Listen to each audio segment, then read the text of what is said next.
Welcome to Part 2 of the USDA New Lender Training Course for the Single Family Housing Guaranteed Loan Program. The New Lender Training Course consists of 5 parts. In Part 2, we will discuss annual, adjusted annual, and repayment income, calculating income from assets, and income verification and documentation requirements. Once you've completed viewing all 5 parts of the New Lender Training Course, you will be ready to complete the required knowledge quiz through the link provided by USDA to your organization's point of contact. You must receive a passing score to consider this training complete. You may take the quiz as many times as needed. Next, we are going to take a look at income eligibility. USDA loans utilize 2 distinct calculations of income. One calculation to determine program eligibility with annual and adjusted annual income, and then one to determine borrower purchase qualification with repayment income. So first, the lender would determine the household annual income, which will include analyzing the income of every adult household member, regardless of their participation in the loan.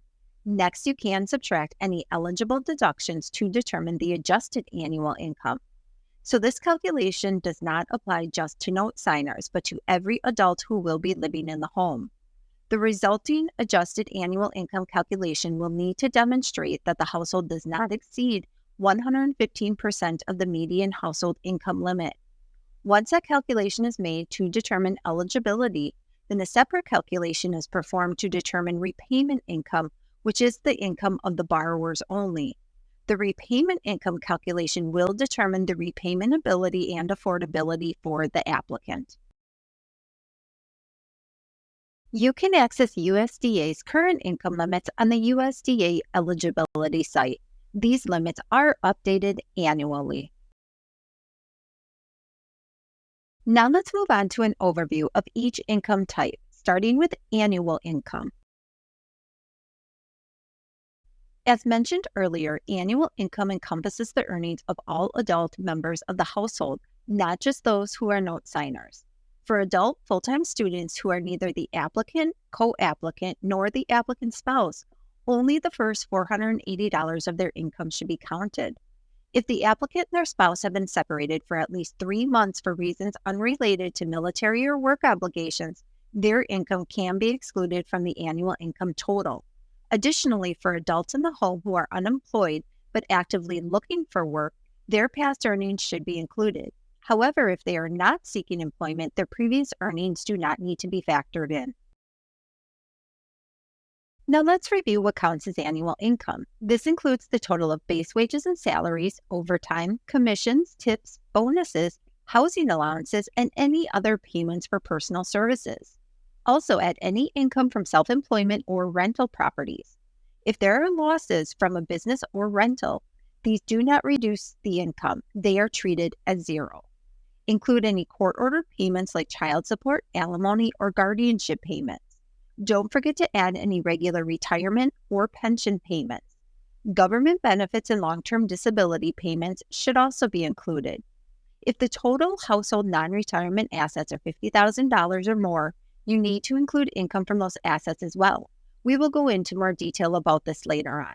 This list is not inclusive. Please take time to review Chapter 9 in the handbook to learn how additional types of income are treated. It's important to note that there are a few types of income that are not included in annual income. Those include but are not limited to foster income, live-in aid income, lump sum or sporadic payments, medical reimbursement, MCCs, Section 8 vouchers, SNAP benefits, student loans, GI bills, and unreimbursed employee expenses. As mentioned, the adjusted annual income determines if the household is eligible for a guaranteed loan. So let's take a look at the eligible deductions that help determine a household's income eligibility. So let's take a look and get a quick refresher on what those eligible deductions include.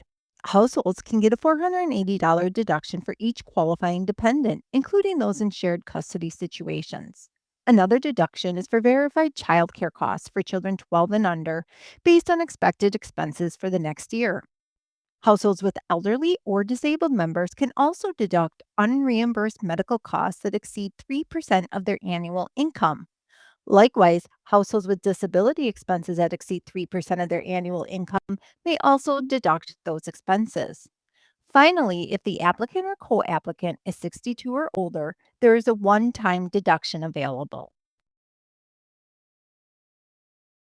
Now let's walk through a quick example of how deductions can be a crucial component when determining eligibility. In this example, the income limit is $110,650 for the county the applicant is looking to purchase in. However, their current gross income is $117,000 for the year. At a quick glance, it appears they are over the income limits. But wait, let's take a closer look. This household has 3 dependents, so that is a $480 deduction for each dependent. If we subtract $1,440 from the gross annual income, we're still over the income limit. But we're not done yet. We still have more deductions we can consider. The household also has eligible and documented child care expenses of $500 a month for 12 months. After we deduct the $6,000, the adjusted annual income is $109,560, which is below the income limit, and now the household qualifies. Always remember that if at first glance a household appears to be over the income limit, don't forget those eligible deductions. Please note that if a household does not need to utilize deductions to qualify, lenders are not required to verify those costs. We have now looked at annual and adjusted annual income to check if a household is eligible for the program. Now let's examine repayment income. This helps us see if the applicant earns enough to pay back the mortgage along with any other debts. Keep in mind that repayment income calculations usually differ from those for annual and adjusted annual income. When determining repayment income, lenders should include reliable and consistent income, and it must be documented. This helps show not only past earnings, but also helps the lender assess the chances of this income continuing for at least 3 years during the mortgage.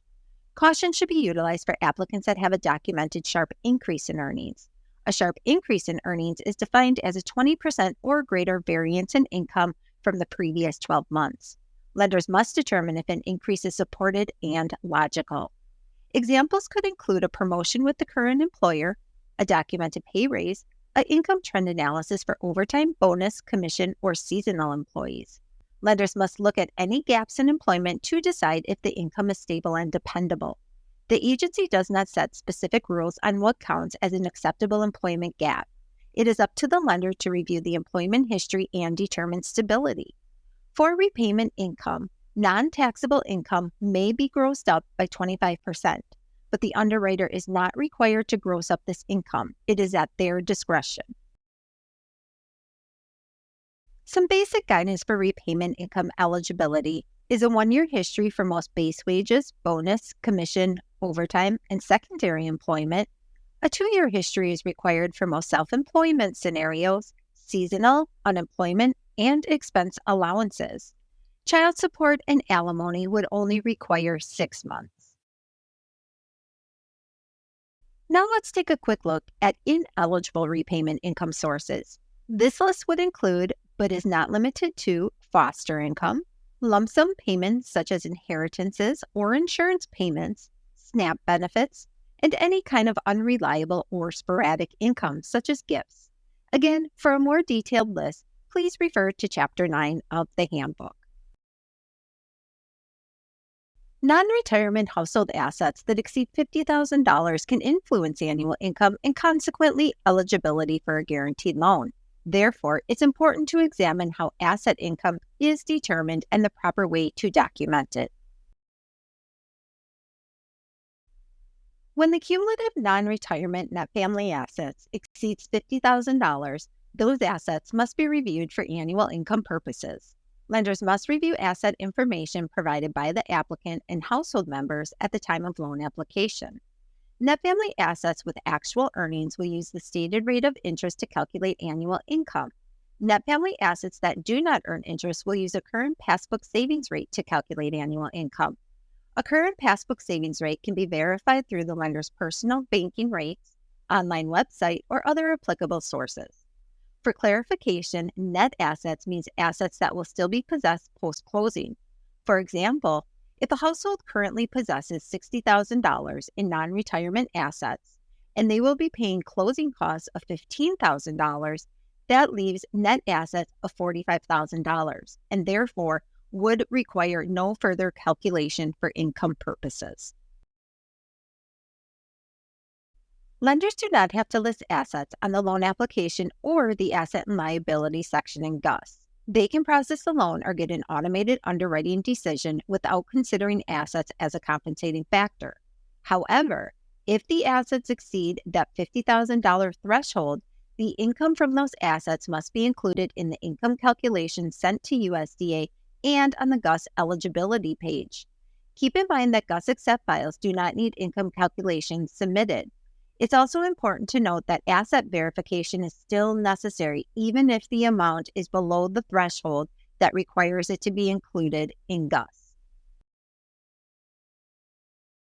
It is crucial that assets are not overstated when used in GUS or manual underwriting. Overstated assets can lead to incorrect GUS underwriting recommendations, invalid compensating factors, incorrect annual income calculations, and possible fraud.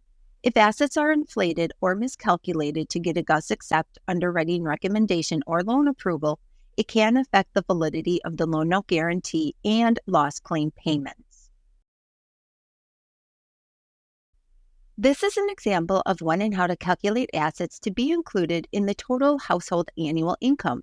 This applicant has a non-interest-bearing checking account with a balance of $17,000. As well as a savings account that earns 0.25% interest annually with a balance of $24,000. The applicant also has a CD that earns 3% annual interest with a current balance of $15,000. The applicant will use $5,000 from checking towards the purchase of the home.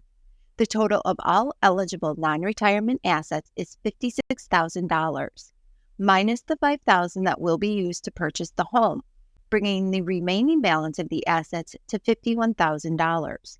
This is more than the $50,000 threshold. Therefore, an income calculation is required.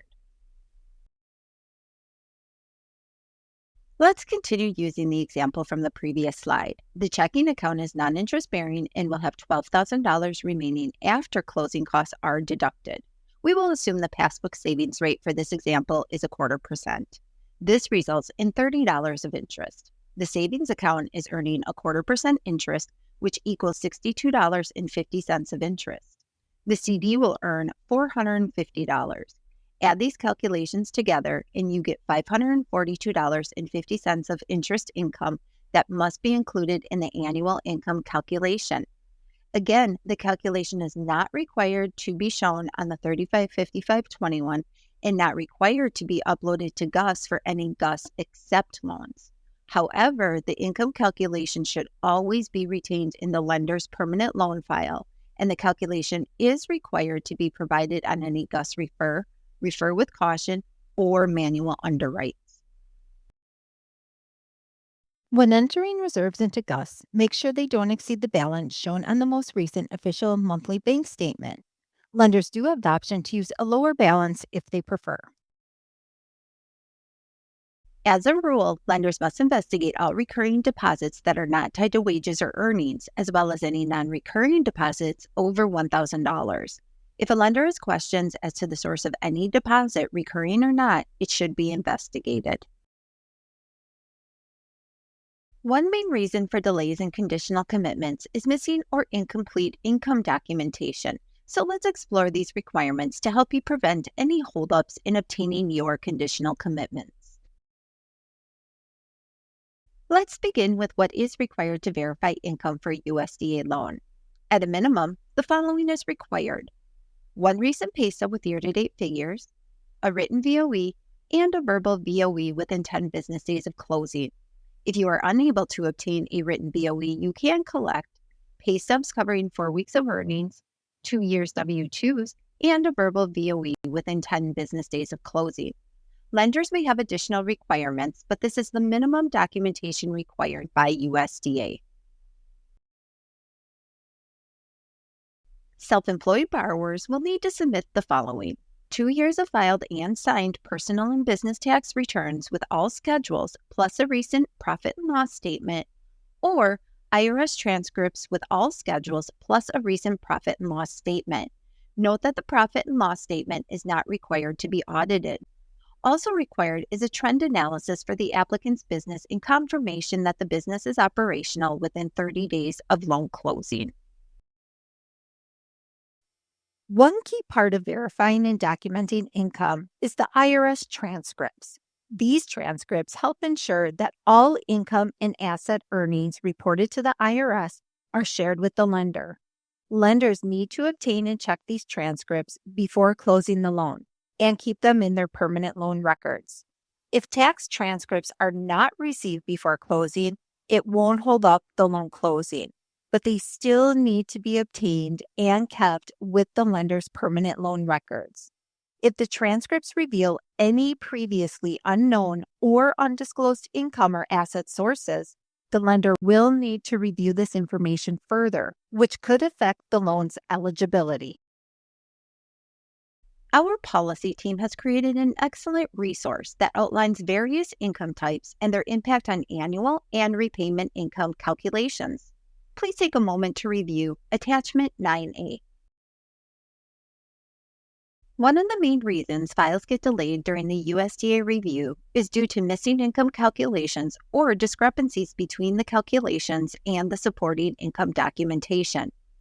Additionally, if the lender's income calculation doesn't align with the entry in GUS, it can cause issues. So be sure to verify your figures before submitting your final application to USDA. Here is a way to approach your income analysis and documentation. Be precise in the details. Refer to the numbers as they appear in the supporting documentation. Make sure to record your calculations clearly so that anyone reviewing your work can easily understand how you determine the income.